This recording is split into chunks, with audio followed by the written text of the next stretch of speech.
Hey guys, it's Alexis, aka The Sloth Reader, and I'm here today to do a recommendations video. Since it's October, I'm going to do a dark recommendations video. So this is where I'm going to recommend books that I consider to be a little bit more darker in topic. Some of these might be a little scary, some of these are going to cover darker topics, some of them are going to be gory, and so they're all kind of dark in their own ways, and I'll kind of explain that when I get into each individual one. But I love darker reads. I like reads that really deal with darker topics, either they're psychological or they're horror or that kind of thing. It's just more to my taste. I have loved every book I mentioned on this list. Like they all got 4 or 5 stars from me.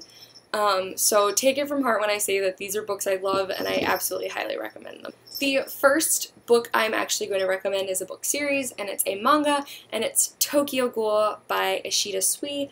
I'm sure many of you have heard about this series before. This basically follows Kaneki Ken, who goes out on a date one day with a woman to discover that she is a ghoul, and ghouls are these creatures that look human, but they devour human flesh. And they have a special range of supernatural abilities.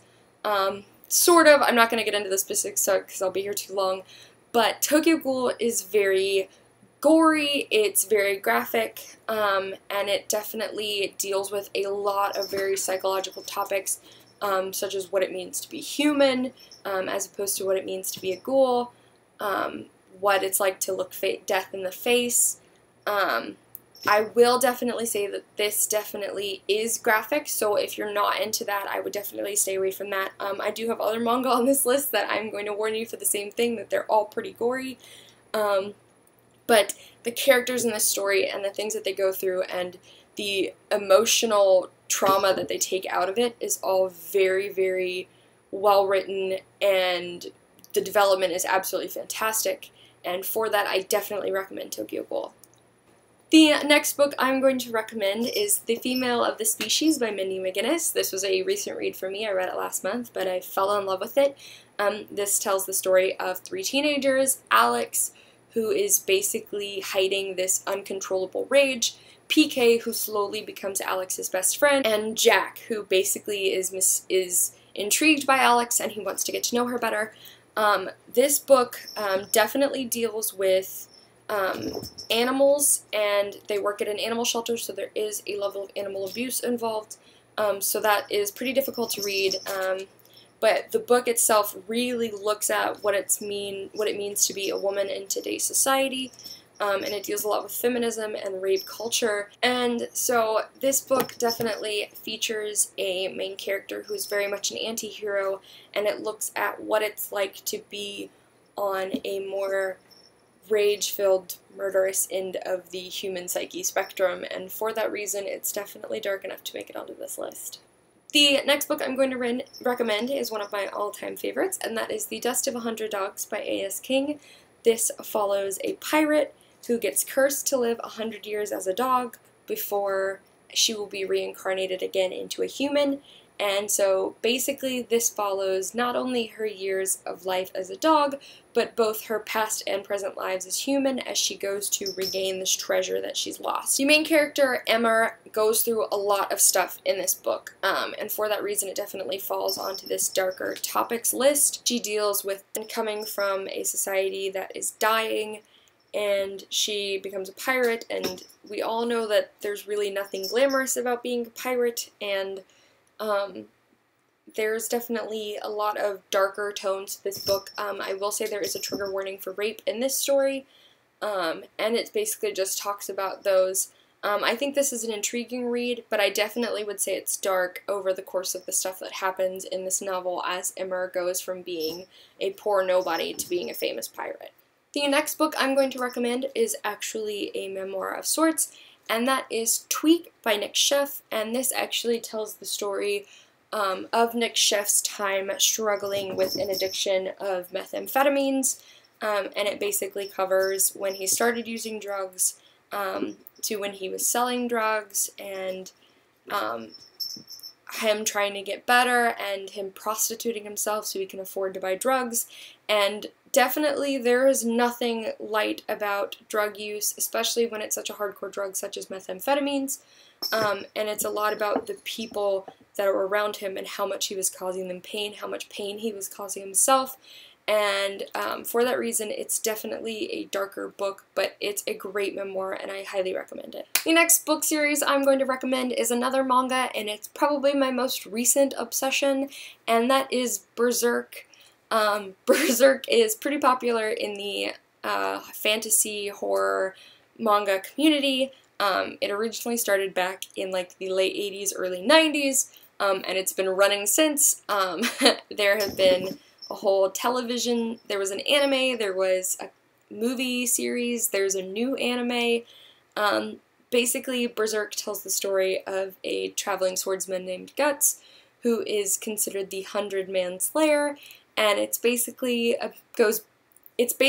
about him hunting down these demons called the God Hand, who are basically like these beings of ultimate power, and it's about the past that he led that led him up to this point in his present, and it's very gory. I will definitely tell you that. If you do not have a stomach for gore, it's definitely not the manga series for you. It's incredibly gory. It's very, very action-packed. It pretty much covers every taboo and trigger warning you can imagine, but it's very much about... I actually am really in love with it. I loved it way more than I thought I would when I watched the anime and then I started reading the manga. It's so good. Development of like these characters, especially Guts, as like where he is at the very, very start of his story when he's a young child, all the way up into where I am in the manga now. It's kind of just this ultimate tale of revenge, and basically Guts is the kind of character who will slash down anyone in his way to get what he wants, and it's very much about a anti-hero in a lot of ways, but it's such a good, dark, gory horror fantasy story, and if that sounds like something you'd be interested in, I would highly, highly recommend it because it's so good. The next book I'm going to recommend is A Monster Calls by Patrick Ness with illustrations by Jim Kay, inspired by the idea from Siobhan Dowd. I absolutely love this book for so many reasons. It's definitely not scary, it's not gory, but when I tell you that this book literally ripped my heart open because I've been through something similar to this, it is so true. It tells the story of a young boy, Connor, whose mother is sick, and one night basically a monster comes out of the tree in his backyard and wants to tell him stories and kind of teach him lessons and that kind of thing, and meanwhile Connor is also being bullied at school, and he's dealing with his mother's sickness, and he's trying to deal with this anger he has inside of him, and this story is just so miraculous, and it's so just the absolute combination of Jim Kay's illustrations with Patrick Ness's way of words. They go right into your heart, and gosh, this is the kind of story that just absolutely stays with you after it's done. The next book I'm going to recommend is another manga series because I read a ton of manga and I have a lot of recommendations, is Mirai Nikki, also known as Future Diary. I will confess, I actually have not read all of Mirai Nikki, but I have seen the anime, and people have assured me that it's mostly the same with the exception of the very ending. And regardless, the theme is still the same, and so it's going to go on this list. Mirai Nikki tells the story of a young boy who is kind of reclusive. He doesn't really have friends, and he keeps a diary on his cell phone where he talks to this imaginary god he's created in his mind. Well, one day he finds out that the diary he's keeping in his cell phone actually has the ability to predict the future, and so he ends up having these diary entries for that day, the day before, that kind of thing, and so he ends up being able to see the future. And he finds out that the god who created in his mind is actually a real god who is running this competition to choose his successor. And so out there are 11 other people just like him who have their own future diaries, their own special ability that's going to help them compete in this competition to become basically the ruler of the universe. This is a very, very dark story, and by that I mean, this competition only ends when 11 of the 12 competitors are dead. So it's very much Death Note meets the Hunger Games. That's how I've heard it described, and I would absolutely agree it's very much that kind of thing. So I think if you're kind of looking for a good manga that's dark to read after Death Note, Mirai Nikki is definitely an absolute choice to make. It's a little bit gorier than Death Note in my opinion, and the art style is very, very different, I will warn you, but it's really good, it's really engaging, and pretty much the whole time you're going to be going, what the hell is going on? The next book I'm going to recommend is one of my all-time favorite thrillers, and that is Gone Girl by Gillian Flynn. I know I'm not alone in saying I absolutely love this book. This is one of the only cases where I watched the movie first, loved the movie, and then went, there's no way I'm going to enjoy the book because the plot twist has already been spoiled for me, and I read the book afterwards and ended up loving the book even more despite knowing the plot twist. But this basically follows the story of a man who is on the verge of ending his relationship with his wife because they're basically super unhappy and it's a loveless relationship.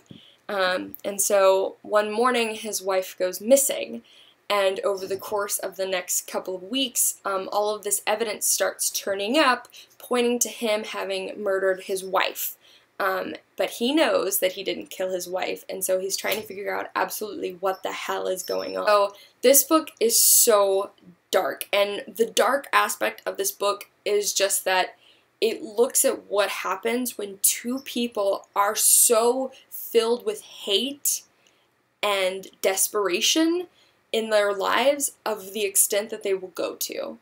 And it's about, you know, just how much you can absolutely hate someone through that wanting the worst for them. And I absolutely loved it. It's such a great read, and I highly, highly, highly recommend it. Last book I'm going to recommend is another recent favorite of mine, and that is Three Dark Crowns by Kendar Blake. This follows the story of three girls, three sisters who live in a magical world, and each of them has their own unique power, and they're each raised by this different group of people who are all vying for power. And when these girls turn 16, they are raised to compete in a competition where they're going to kill each other until only one is standing, and that one becomes queen of this island. And so, of course, they're all being backed by a faction who wants power, who is raising their queen to be the best. I've heard a lot of people say that they thought this book wasn't dark enough, and as someone who absolutely loves dark fiction, I completely disagree. I think the dark part of this book is basically that each of the sisters in every one of their chapters is struggling with their own thing and their own idea of this impending competition. For Catherine, the Poisoner Queen, she's dealing with this hesitation as she's falling in love, and she doesn't want to leave her love behind in exchange for her queenly duties. And she's dealing with kind of an abusive household and everyone thinking she's weak. And Arsinoe, the Naturalist Queen, is dealing with the fact that she doesn't have any powers at all. And, you know, everyone is kind of turned against her except for her best friend, and they all think that she's going to be the first one to die in this competition, and so she's dealing with that idea of being powerless, of knowing that if she goes into this competition, she's going to die. And Mirabella, who is the strongest of the three sisters, is the Elemental Queen, and she is struggling with the fact that she doesn't want to kill her sisters. Like, that's something that she frequently struggles with, is that everyone is going, you have to kill them, you're so strong, you're gonna be queen, absolutely. And she's like, I don't want this. This isn't a thing that I want. And so that is kind of where this psychologically dark aspect comes in, is that each of these sisters is dealing with either this impending doom, or this idea of, like, this moment that they know, like, it's either going to make or break them. And I personally found this book very dark, and I absolutely ate it up. I loved it. I highly, highly recommend it. I will admit that the beginning is a little bit slow, but it's mostly just character and world building, and if you can stick it out, I promise it's totally worth it. Alright guys, so you know my recommendations videos are all super long because I talk about books I love for hours and hours and hours, but you guys should let me know what are some of your favorite darker reads, and I'll see you guys soon with another video. Bye!